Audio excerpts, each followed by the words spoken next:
राधे राधे दोस्तों, आज हम जानेंगे कि हमारी मृत्यु के बाद हमें किन परिस्थितियों से गुजरना पड़ता है। तो चलिए शुरू करते हैं।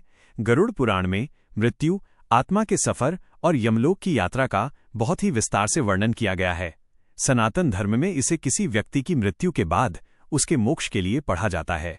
इस महापुराण के अनुसार जब किसी मनुष्य की मृत्यु का समय निकट आता है तो उसके साथ क्या घटित होता है, उसकी कहानी कुछ इस प्रकार है। 1. मृत्यु के अंतिम क्षण। जब व्यक्ति का अंत समय आता है तो उसकी सभी इंद्रियां, देखने, सुनने और बोलने की शक्ति धीरे धीरे काम करना बंद कर देती हैं।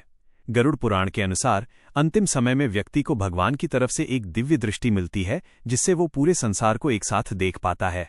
वो चाहकर भी कुछ बोल नहीं पाता, क्योंकि उसके कंठ से घुरघुर की आवाज निकलने लगती है और लार टपकने लगती है। 2. यमदूतों का आगमन। जब प्राण बिल्कुल कंठ में आ जाते हैं तब उस जीव को लेने के लिए यमराज के 2 दूत आते हैं।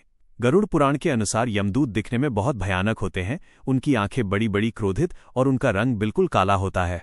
सज्जन, अच्छे इंसानों के लिए, जो लोग जीवन भर अच्छे कर्म करते हैं, उनके प्राण निकलने में ज्यादा कष्ट नहीं होता और उनके प्राण बहुत आसानी से, आमतौर पर मुख या मस्तक से निकल जाते हैं। दुष्ट बुरे इंसानों के लिए, जिन लोगों ने पाप कर्म किए होते हैं, वे यमदूतों के डर से अपने ही मल मूत्र का त्याग कर देते हैं। उनके प्राण बहुत कष्ट के साथ शरीर के निचले हिस्सों से खींचे जाते हैं।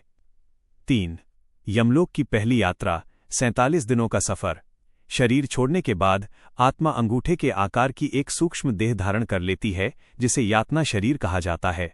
यमदूत उस आत्मा के गले में पाश, रस्सी बांधकर उसे तुरंत यमलोक ले जाते हैं।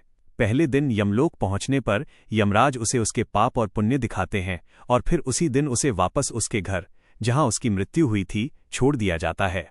इसके बाद के 10 से 13 दिन आत्मा अपने परिवार द्वारा दिए जाने वाले पिंडदान और तर्पण के भरोसे रहती है। पिंडदान से आत्मा को आगे की लंबी यात्रा के लिए शक्ति मिलती है। 4.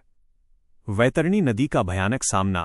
13वें दिन के बाद आत्मा फिर से यमलोक की अंतिम यात्रा पर निकलती है, जो 47 दिनों की होती है।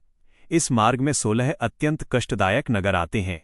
इसी रास्ते में वैतरणी नदी पड़ती है, जो 100 योजन चौड़ी है और जिसमें पानी की जगह खून, मवाद, हड्डियां और भयानक जीव भरे होते हैं। पापी आत्माएं इस नदी में भयंकर कष्ट भोगती हैं और डूबती उतराती हैं।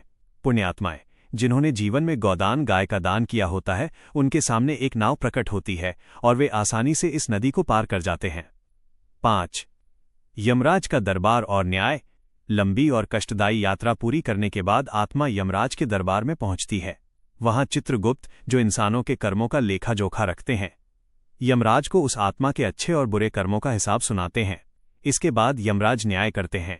पापी आत्माओं को कर्मों के अनुसार अलग अलग नरकों, जैसे रौरव, कुंभीपाक आदि में सजा काटने के लिए भेज दिया जाता है। पुण्य आत्माओं को स्वर्ग या उच्च लोकों में भेज दिया जाता है। मोक्ष, जिन्होंने निष्काम भक्ति की होती है, उन्हें जन्म मरण के चक्र से मुक्ति मिल जाती है।